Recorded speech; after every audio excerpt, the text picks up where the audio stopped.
ಆಡು ಮುಟ್ಟದ ಸೊಪ್ಪಿಲ್ಲ ನಿನ್ನ ಮೆಚ್ಚದವರ್ಯಾರಿಲ್ಲ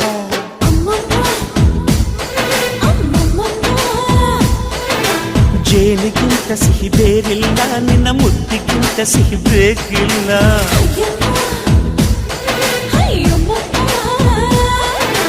ಕಣ್ಣು ಕುಕ್ಕುವ ಬೆಚ್ಚಿ ಬೀಳುವ ಅಂದವಾದ ಹೆಣ್ಣು ರುಚಿ ರುಚಿಯ ಬಾಯಿ ಚಪ್ಪರಿಸ ಸಿಹಿಯಾದ ಹೆಣ್ಣು ಅಯ್ಯೋ ತಿಂದು ಬೇಗಿದರು ಆಸೆ ತೀರದ ಪಂಚಾಮೃತ ಇವಳು ಅಮ್ಮಮ್ಮಮ್ಮಮ್ಮ ವಯ್ಯಾರಮ್ಮಮ್ಮಮ್ಮ ಅಮ್ಮಮ್ಮಮ್ಮಮ್ಮಮ್ಮ ನೀ ಸಿಂಗಾರಮ್ಮ